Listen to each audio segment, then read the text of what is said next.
नमस्कार, यो खबर भित्रको खबर हो। म सुमन ढुङ्गाना। दर्शकवृन्द, नेपालको सीमावर्ती क्षेत्रका जनताले भारतीय पक्षबाट दिइने यातना भोग्नु परेको पीडा त्यति नौलो होइन र त्यो क्रम पनि रोकिएको छैन। कुटपिट गर्ने, नेपाली भूभागमा छिरेर दादागिरी देखाउने र नेपालीसँग रकम असुल्ने क्रम दोहोरिरहेको छ। पछिल्लो समय भारतको विभिन्न शहरमा रोजगारीका लागि गएका नेपालीहरू दशैं मनाउन स्वदेश फर्कने क्रममा भन्सारमा एसएसबी र भारतीय कस्टमका कर्मचारीहरूले खुलेआम रकम असुलिरहेका छन्। अरू बेलामा भन्दा चाडबाडको बेलामा स्वदेश फर्कने नेपालीको चाप बढी भएकाले उनीहरूको ज्यादतीबाट अहिले धेरै नेपाली पीडित भएका छन्। यस्तो खबर आउन थालेपछि हामी मध्यपश्चिम र सुदूरपश्चिमका केही नाकामा रिपोर्टिङका लागि पुगेका छौं।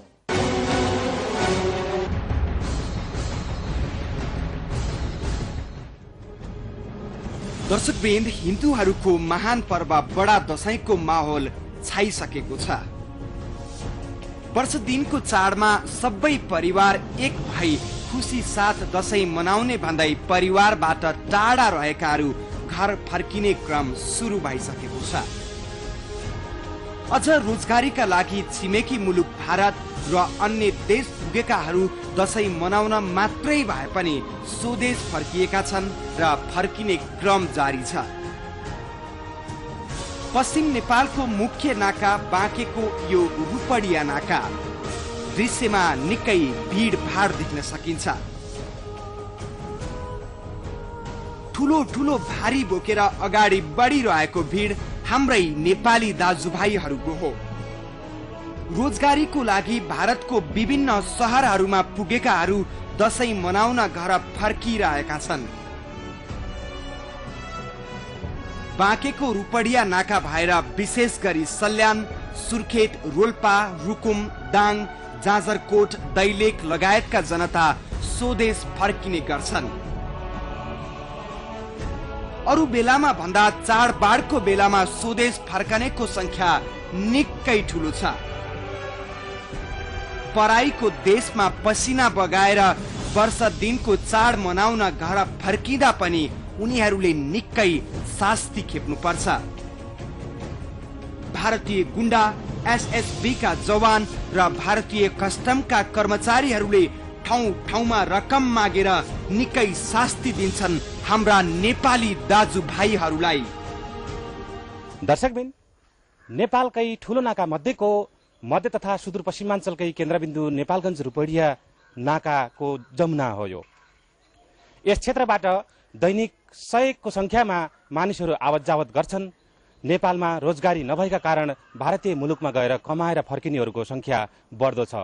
दशैं नजिकै गर्दा भारतमा कमाएर फर्किनेहरूले निकै शास्ति बेहोर्नु परेको छ।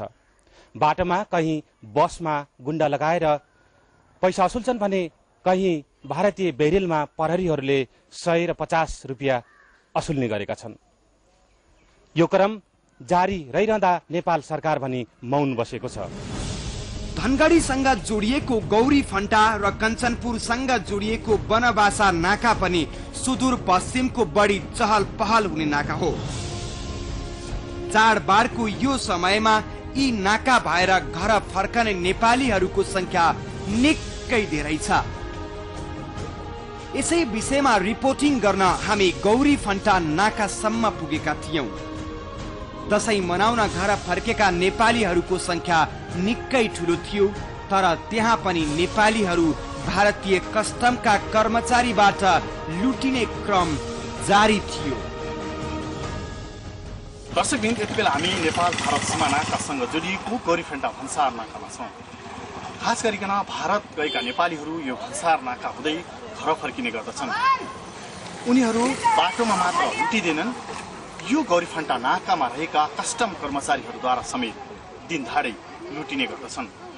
यी कस्टम कर्मचारीहरूले भारतबाट फर्किने प्रत्येक नेपालीहरूबाट 100, 200 र 500 रुपियाँका दरले पैसा असुल्ने गर्दछन् र उनीहरूमाथि अभद्र व्यवहार गर्दछन्। त्यस्तै नेपाल भारत जोड्ने अर्को मुख्य नाका भैरहवा सुनौली भन्सार नाका। यहाँ पनि चाडबाडको सुरुवातसँगै चहल पहल वात्तै बढेको छ। त्यो सँगसँगै बढेको छ सुरक्षा कर्मीबाट यात्रुसँग रकम उठाउने धन्दा। भारतीय सुरक्षाकर्मी र नेपाली सुरक्षाकर्मी दुवै यात्रुसँग रकम उठाउन मात्र व्यस्त हुन थालेपछि सुरक्षाकर्मीकै आँखा अगाडि झोले पोखेहरूले खुलेआम तस्करी गरिरहेका छन्।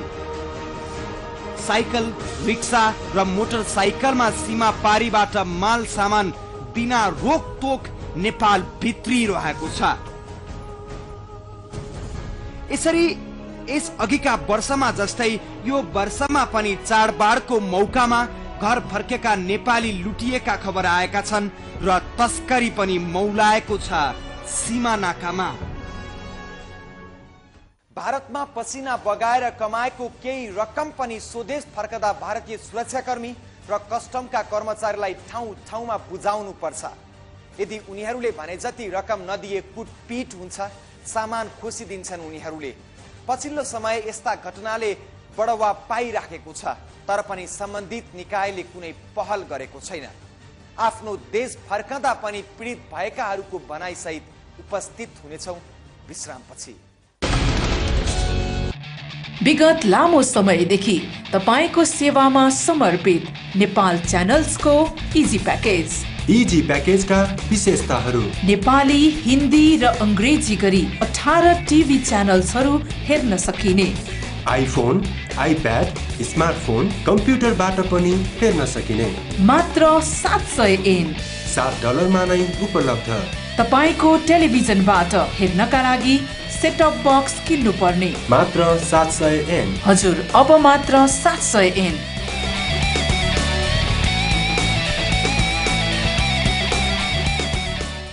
दर्शकबिन, सीमावर्ती क्षेत्रका नेपाली नागरिकले सधैँभरि भोग्नु परेको पीडा र बल्झिरहने समस्या हो छिमेकीको हेपाहा प्रवृत्ति। विभिन्न बहानामा पटक पटक नेपाली नागरिकमाथि भारतीय पक्षबाट दुर्व्यवहार र कुटपिट हुने गरेको खबर हाम्रा लागि त्यति नौलो होइन। खास गरी मजदुरी गर्न भारतीय भूमिमा पुगेकाहरू यति बेला चाडबाडका लागि धमाधम घर फर्किरहेका छन्, तर उनीहरूले बोकेर ल्याएको खुसीलाई घर फर्कने क्रममा पाएको दुःखले फिक्का बनाइदिएको छ। दशैं तिहारका बेला भारतीय सीमा क्षेत्रमा भारतीय सुरक्षा कर्मीबाटै नेपालीहरू लुटिने र कुटिने गर्छन्। यस वर्ष पनि उनीहरू त्यस्तै नियति भोगिरहेका छन्।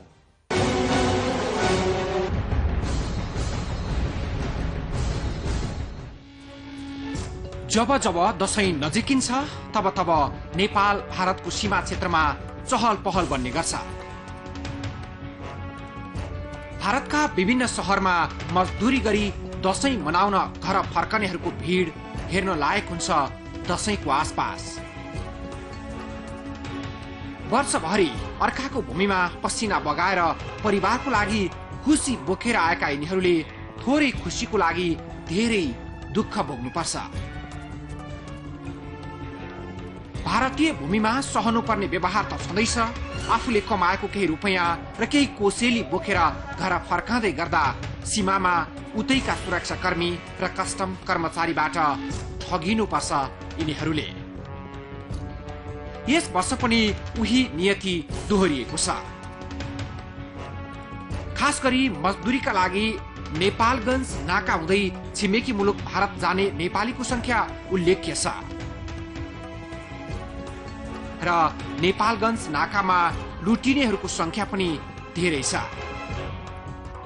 रूपेडिया हुँदै बाँकेको जमुनाहा नाकाबाट घर फर्कने नेपालीहरू मध्ये कतिपय त भारतीय सीमासम्म आइपुग्दा रित्तो हात हुने गरेका छन्। यसरी ठगिने नेपालीहरू भन्छन् बाटोमा पाइने शास्ति मात्रै होइन, चेक जाँचका नाममा भारतीय प्रहरीले 50 रुपैयाँदेखि 200 रुपैयाँसम्म जबरजस्ती असुल्छन्। कत्रो दुःख गरेर कमाएको थोरै रकम उनीहरूको तजबिजमा नबाडे उल्टै धम्क्याउँछन्। माथि सरासर गएर बसबाट सामान आफै झिकझकाएर घोडबग्गियावाला होला त्यो जस्तो लाग्छ। अब मेरो घोडबग्गियामा हिँड यताउता भन्ने लटन डोडो, अब उता अर्को साथी छ, उता अर्को साथी छ, सामान हराउँछ भन्ने पनि हामीलाई हताहत हुन्छ। त्यसरी अनि हामीले ल ल्याऊ 10-20 रुपियाँ ल्याऊ यो बाकसको, अथवा यो ठुलो गुम्टाको यो 20 रुपियाँ समितिले मागेको छ भन्छ। अब अब हामीलाई हिँड्नको हतार पनि हुन्छ सर, अनि अब बवाल गर्नुभन्दा हामीले त्यसरी नै दिने गरेका छौँ। बाटोमा दुःख दियो, 100 रुपियाँ भाडा मागेको थियो, नेपाली 100 रुपियाँ दियो, अनि उता पल्लोपट्टि 50 रुपियाँ भाडा दियो। किन माग्छ पैसा? पैसा दियो भन्सा लाग्छ भन्छ, दिन्छ हजुर। सामान केही पनि छैन हजुर, केही पनि। तेलको डब्बाहरू ल्याएको छ, 1-2वटा सेउ ल्याएको छ, अरू केही पनि छैन हजुर। हजुर जबरजस्ती माग्छ, नदिएपछि सामान सब फालिदिन्छु भन्छ हजुर। डरले पनि दिनु पर्यो। बसमा त खासै तन गरेन, अब भाडा उसले पनि भाडा, यसको भाडा लगिहाल्यो, 100 रुपियाँ लगिहाल्यो, खालि मान्छेको मात्रै भन्यो, उताबाट यताबाट फेरि निकालेर फालिदिन्छु भने फेरि 100 रुपियाँ लगिहाल्यो। लुट्ने क्रम जारी नै छ हजुर। नेपालगञ्ज मात्रै होइन, देशका अन्य प्रमुख नाकाहरूको अभिगत पनि उस्तै छ। यो भैरहवाको नाका, यहाँ पनि उस्तै बेथिति छ। भारतीय सुरक्षा कर्मीको दुर्व्यवहारबाट आजित छन् यस क्षेत्रमा ओहोर दोहोर गर्ने नेपालीहरू। भन्सारमा संक्षिप्त प्रज्ञापन पत्र काट्नुपर्ने नियम भए पनि त्यो व्यवहारमा लागू हुन सकेको छैन। भन्सार नाकामा रहेका सुरक्षा कर्मी र कर्मचारीले 50-100 रुपियाँ लिएर सीमा पारीबाट आउने सामान भन्सार रकम नै नलिई नेपाल प्रवेश गराइदिने गरिरहेका छन्। अनि दशैंमा घर फर्कने र दशैंका लागि थोरै तिनो किनमेल गर्नेहरूसँग पनि पैसा उठाउन भ्याइ नभ्याइ छ, जसका कारण उक्त भन्सार नाकाबाट पछिल्लो समय निकै तस्करी बढेको छ। सुरक्षाकर्मी र कर्मचारीलाई पैसा उठाउनै भ्याइ नभ्याइ छ, अनि तस्करहरू उनीहरूको आँखा छलेर मालामाल कमाइरहेका छन्। जसले पैसा दिन आनाकानी गर्छ उसले दुर्व्यवहार मात्रै होइन, शारीरिक यातना नै भोग्नु पर्छ।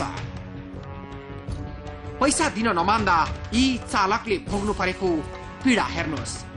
शरीरभरिको यो नीलडाम भारतीय प्रहरीले कुटेर बनाएको। गाडीमा म आउँदै थिएँ है, त्यसले पैसा मागेकै 500 रुपियाँ, अनि मैले चाहिँ के को पैसा भन्ने बित्तिकै उसले चाहिँ डन्डाले घोचिरहेको थियो कि मलाई। अनि त्यसपछि दिन्नस् भनिसकेपछि मैले दिन्न भन्ने बित्तिकै मलाई तल झरेर पिटेको के। त्यहाँनिर 4-5 जनाले पिटेको मलाई। भारतीय पुलिस हो? भारतीय पुलिस, सिभिल पनि थियो त्यहाँ। सिभिलसँग पुलिससँग सिभिल पनि छ क्या तिनीसँग। त्यसो त भारतीय प्रहरीबाट मात्रै होइन, नेपाली पक्षबाटै पनि सुरक्षित छैनन् उनीहरू। गौडै पछि पैसा बुझाउनु पर्छ विभिन्न बहानामा। नेपाली खान्छ, यहाँ ट्राफिकले 100 रुपियाँ खान्छ, यहाँ भन्सारले 50 रुपियाँ खान्छ, अनि यता 100 बजे पनि उसले पनि खान्छ, अगाडि गएर फेरि सशस्त्रकोले खान्छ। पिडा त गाडी चलाउन त बेकारै छ कि यहाँ। इन्डियन पुलिसले कति खान्छ? इन्डियन पुलिसले जाँदाखेरि 20 रुपियाँ त्यहाँ लिन्छ, आउँदा 50 एक ठाउँमा लिन्छ, त्यहाँबाट फेरि बिचमा एकचोटि 100 लिन्छ, फेरि यो लास्टमा चाहिँ 200 रुपियाँ लिन्छ। नेपाली पुलिस जाँदा पनि लिन्छ, आउँदा पनि लिन्छ? नेपाली यहाँ ट्राफिकले जाँदाखेरि 100 रुपियाँ लिन्छ, आउँदा लिँदैन। अनि जना पक्ष सशस्त्रले त यहाँ एकजना पस्छ, अस्ति एकजनाले मसित 100 रुपियाँ लिन्छ, 100ले। भारतबाट फर्कने नेपालीहरूले सहनु परेको दुर्व्यवहार र नेपाली भूमिमै पनि लुटिनु परेको तीतो वास्तविकता सुदूरमा पनि छ। दशैं मनाउन स्वदेश फर्कने नेपालीहरू धनगढीसँग जोडिएको गौरीफन्टा र कञ्चनपुरसँग जोडिएको बनबासा नाकामा पनि लुटिएका छन्। नियति अरू नाकाको जस्तै छ। सीमामा भइरहेको ज्यादतीबारे गुनासो सुनेपछि हामी गौरीफन्टा सीमा नाकामा पुग्दा भारतीय प्रहरी र भन्सार कर्मचारीहरूको व्यवहार असुहाउँदो थियो। दशैंमा घर फर्कनेहरूले बुझाउनु पर्ने रकम र भोग्नु पर्ने शास्ति त सामान्य भयो। पारीबाट साइकलमा सामान किनेर फर्किएकाहरूले पनि भारतीय प्रहरी र कस्टम कर्मचारीलाई रकम नबुझाई यता आउन नपाउने रहेछन्। भारतीय बजारमा सामान्य किनमेल गरी घर फर्कदै गरेकी नेपाली महिलाले भोगेको शास्तिको यो दृश्य हेर्नुहोस्। भारतीय सुरक्षाकर्मी र कर्मचारीले उनीसँग जबरजस्ती पैसा उठाउँदैछन्।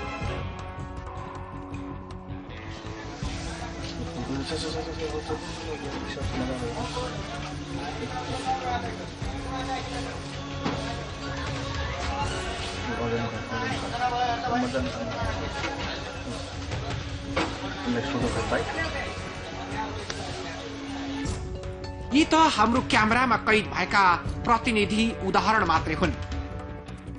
सीमा नाकामा लुटपाटका यस्तै खबर निरन्तर आइरहे पनि त्यो रोक्न न नेपाली प्रशासनले चासो देखाएको छ न भारतीय प्रशासनले।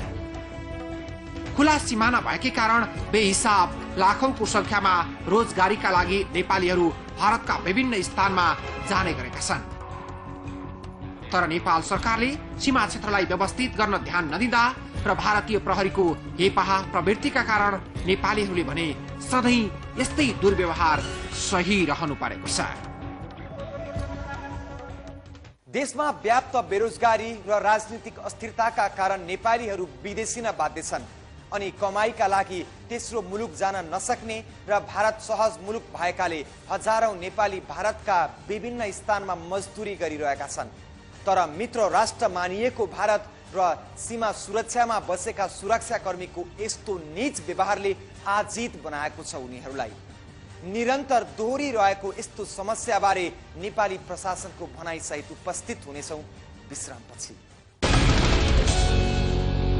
विगत लामो समयदेखि तपाईको सेवामा समर्पित नेपाल च्यानल्सको इजी प्याकेज। इजी प्याकेजका विशेषताहरू: नेपाली, हिन्दी र अंग्रेजी गरी 18 टिभी च्यानल्सहरू हेर्न सकिने, आइफोन, आइप्याड, स्मार्टफोन, कम्प्युटरबाट पनि हेर्न सकिने, मात्र 700 एन $7 नै उपलब्ध।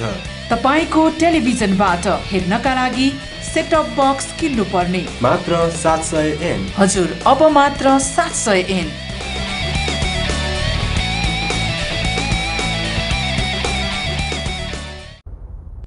दर्शकवृन्द, ठूला चाडबाडमा घर सम्झेर फर्केको परदेशी सीमामा आइपुग्दा ठगिनु पर्छ। उसले अलिकति सम्हालेको खुसी पनि पोखिन्छ, हाँसो पनि लुटिन्छ। यो नै उसको लागि सबैभन्दा पीडाको बेला हो। दक्षिणी छिमेकीसँग जोडिएका हर सिमानाहरूमा यही घाउ बारम्बार बल्झिरहेका छन्। उनीहरूको सामान, पैसा र सँगै खुसी लुटिन्छ त्यहाँ। यो कुनै बेला विशेषको दुःखद खबर होइन। हर समय यस्तै छ सीमामा उताको रवाफ र ज्यादती। लुटिनु नेपालीको नियति बनेको छ नाकाहरूमा। तर समय जति बदलिँदा पनि यो रोग कहिले नियन्त्रणमा आएको छैन। आफ्ना नागरिक माथिको उनीहरूको यो हरकत प्रशासनलाई थाहै नभएको पनि होइन, तर थाहा भएर पनि केही गर्न नसकेको निरीह अवस्था छ अहिले।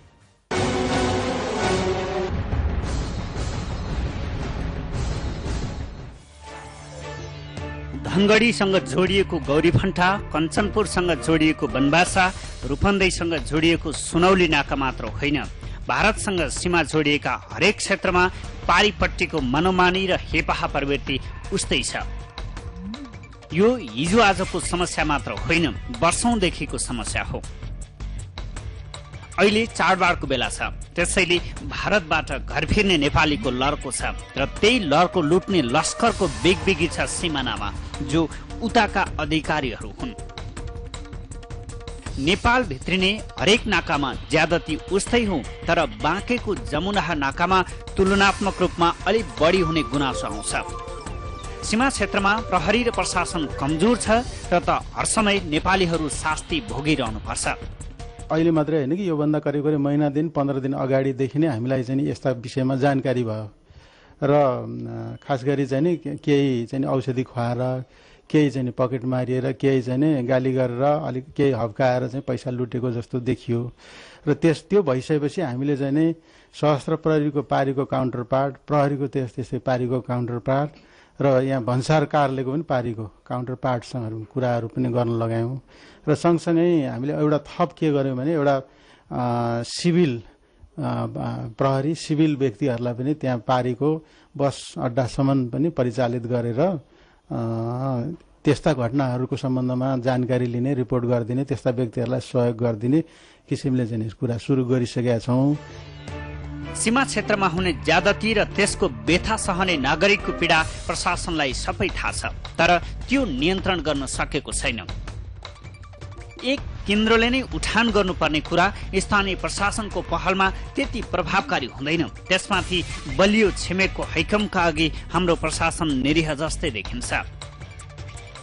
सीमा क्षेत्र आफैमा संवेदनशील क्षेत्र हो, त्यसमाथि खुला सिमाना जहाँ अन्तर्देशीय अपराधदेखि गैर कानुनी क्रियाकलापको चलखेल हुने गर्छ।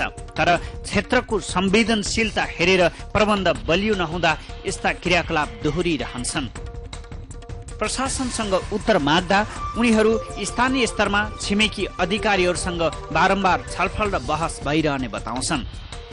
कार्तिकको 4, 5, 6 गतेको बीचमा कुनै एक दिन हामीले प्रस्ताव गरेर पठाइसकेका छौँ भारतीय काउन्टर पार्टसँग, विशेष गरी यो सीमाको चाहिँ हुने अवैध व्यापार, त्यस्ता किसिमका गतिविधि, त्यो ड्रग्स सम्बन्धी विषयहरू अनि चाहिँ अवैधानिक गतिविधिहरू र चोरी निकासी पैठारीदेखि लिएर यो निर्वाचनसँग सम्बन्धित विषय सबैलाई लिएर हामी त्यो बैठकमा छलफल गर्छौँ।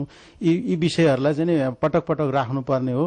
यो जिल्लामा म आइकन चाहिँ करिब करिब मैले नै बुझेअनुसार चाहिँ करिब 1.5 वर्षको अवधिमा यस्तो बैठक हुन सकेको रहन्छ र अहिले हामीले प्रयास गरेर हाम्रो जिल्लामै यो बैठक राख्दैछौँ। यसले पनि हामीलाई केही सहयोग गर्छ भन्ने म विश्वास लिन्छु। स्थानीय स्तरमा जति बहस छलफल गरे पनि न यो लुटाहा प्रवृत्ति रोकिएको छ, न उनीहरूको हेपाहा व्यवहार कम भएको छ।